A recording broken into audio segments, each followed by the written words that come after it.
in a tree. If y'all haven't noticed in my videos, I'm very observant. It pays to be observant sometimes. I'm gonna kind of not button, but strap my bag together in case, because I don't want to lose it. So we're using a coppertruce bait again. Hopefully I can get one with this.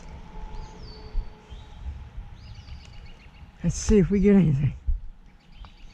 Oh, we got a bite. There we go.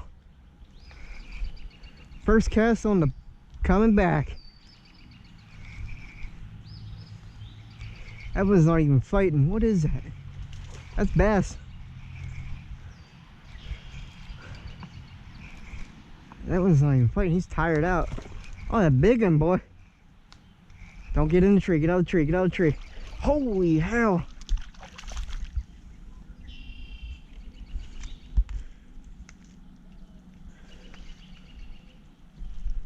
Oh, yeah.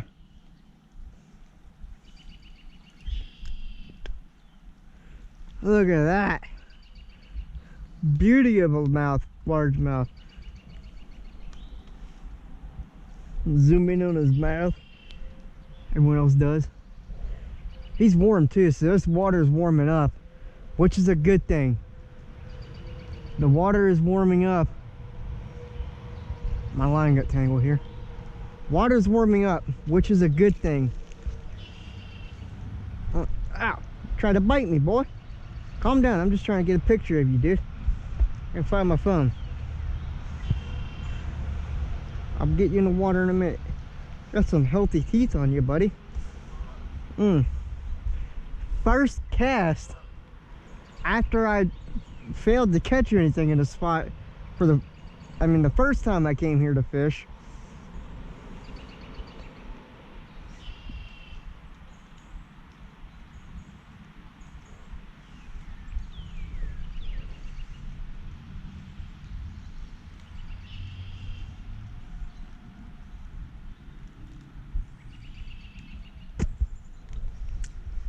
Gotta give him a kiss.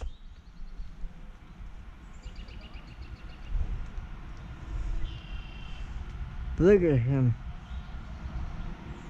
Or her. She's actually pregnant. Let her go. There you go, girl.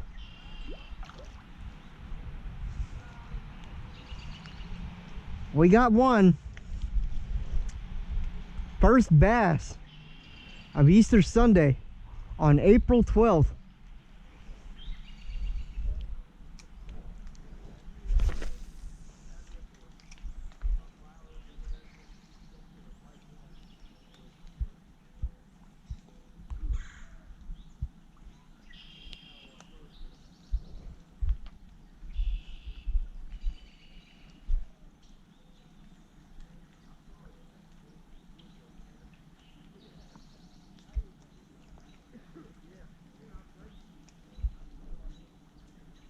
Oh, let's hear a bee. I'm like, what the hell is that buzzing noise? And it's a bee. I thought like someone was flying a drone overhead.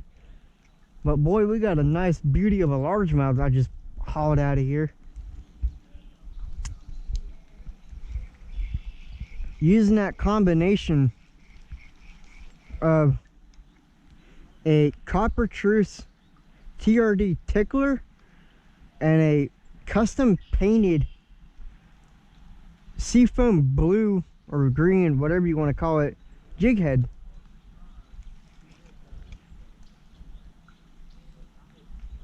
Which is a good combination because you got the coppertruce color, which is you got the green and the black with the flake, and then you got the seafoam green or blue, which kind of stands out in this water, and you'll catch them like that was a good cast out there. I freaking let him haul that in. That was nice hook set and everything.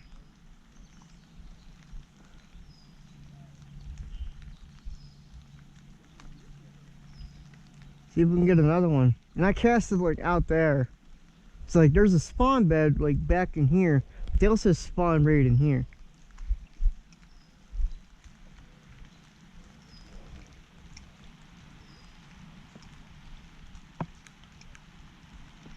And this is weighted. I think this is a 2-ounce jig head I'm using.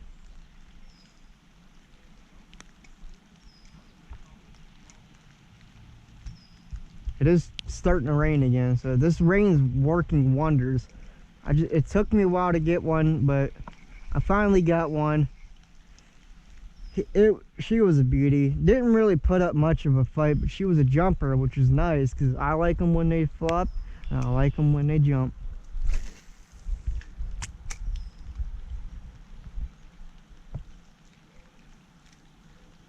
Because I was getting bites up there and they were heavy hits, but they just weren't taking it.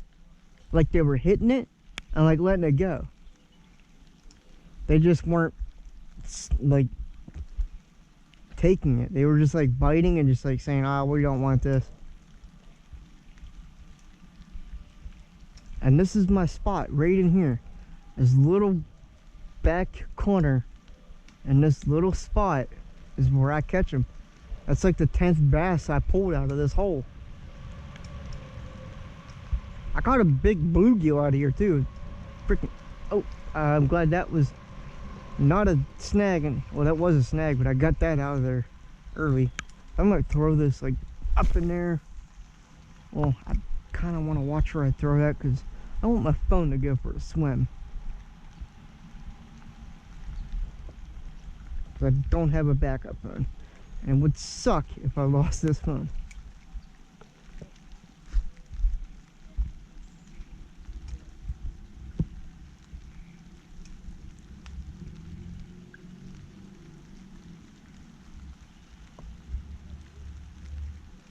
There's usually like on that end where that canoe is, there's usually like turtles chilling out over there. I haven't really thrown a TRD tickler out there yet, but this seems to be the spot where I catch all of my bass. All bass and bluegill go right here. So I'm gonna toss this over here, see what I catch here on this side. Usually I get a decent cast right here.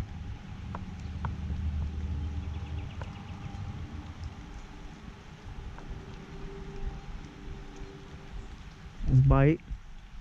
There we go. It's number 2. Little one. I want to get him around here. Oh, he's a little one.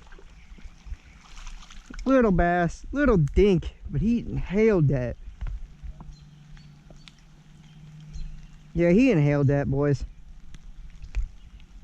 Little one. Just a little guy. He inhaled it. Kind of cool. Let him go. Dude, that little dude just inhaled this thing. He inhaled the whole thing. Like, I'm fishing with a jig head that's like that big and with a TRD tickler, and he just like took it. Like, he must have been hungry to be able to just inhale that. Oh, that was a perfect skip cast off the tree branch. Good 5 feet out there.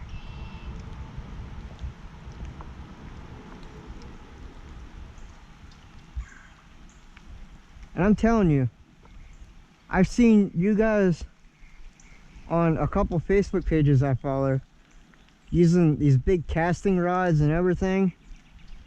Like, dude,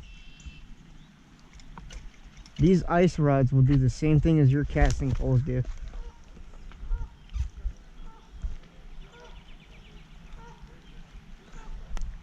Like, they will literally do the same thing as your 6-foot and 7-foot casting rods do.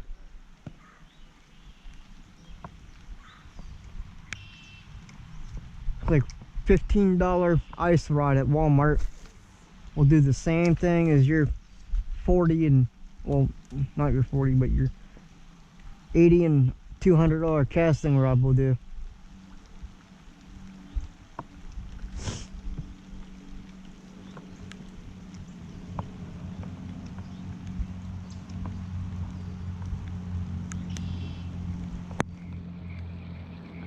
And I mean, I've caught 16 and 20 inch trout on this damn rod during trout season. And this thing will not break. Like, look at this. For 14 bucks at Walmart, you can buy a rod that does that. Made by Zebco, at that.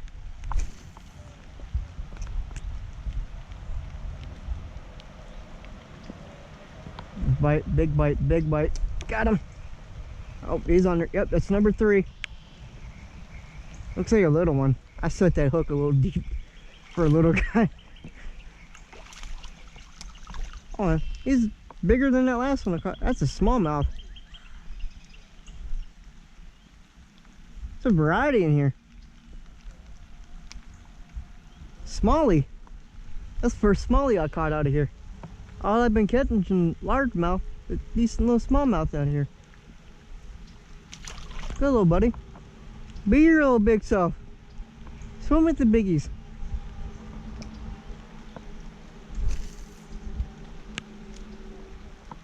You're a big fish now. You swimming with largemouth bass, man, that first fish would eat you.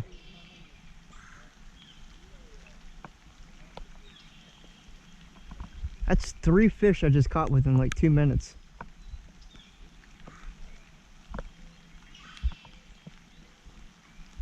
I'm telling you guys, this spot is wonderful. It's a little private pond owned by a, I think it's owned by a, crap, can't remember. Oh, it's owned by a, damn it. Apartment complex, that's what it's owned by. It's owned by an apartment complex. Like, it took me a year to get permission to fish this spot, just this pond. Just to fish this, it literally took me a year to get permission to fish this. And that's only because a little boy, like back in like the 80s or 90s, drowned here. And they had it fenced off. So that's the only reason why it took me a year to get that long to fish this spot. But other than that, this is a wonderful spot. I'd like to get a kayak up in here and be able to just fish up in this spot, like back up in here, get this little ice rod up in here, and just be able to top, like not really top water, but like take this little rod and just kind of like be able to just cast, be up in them reeds where them cattails are, or I should say nature's corn dogs. Oh shit, I just caught a tree. Let's see if I can get this out without getting it stuck, because I'm gonna be mad if I do, because it is my last jig head and I got it in a second tree branch. And there we go. Double the luck, eh? But anyway, as I was saying, I'd like to get a kayak up in here and fish back up in there where them cattails are, or as I call them, nature's corn dogs. And for the people who are stupid enough to bite into them, go ahead and do it. I dare you.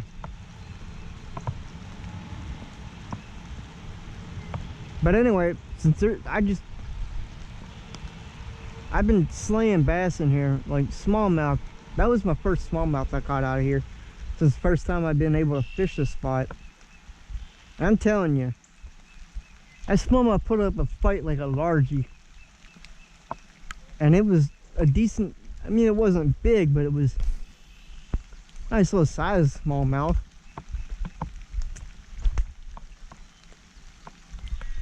But that first largemouth I pulled out of here today, it was everything was a female, so she had eggs in her.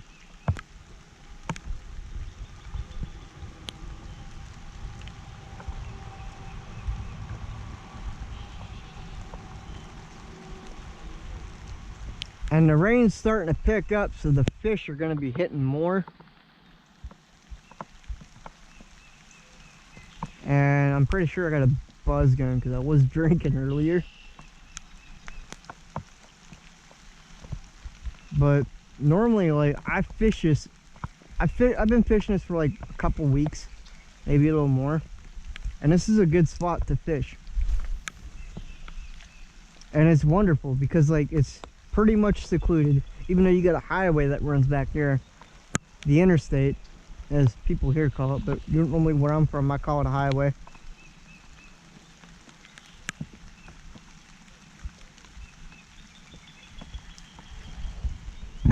Excuse me. Like there's not really many people that fish this because they don't have the permission to fish it. What the hell was that? Oh, acorn. Sorry. Acorn kind of scared me for a second. I don't know where you're at, but you kind of spooked me, little buddy. I kind of want to catch another large bass like that largemouth I caught.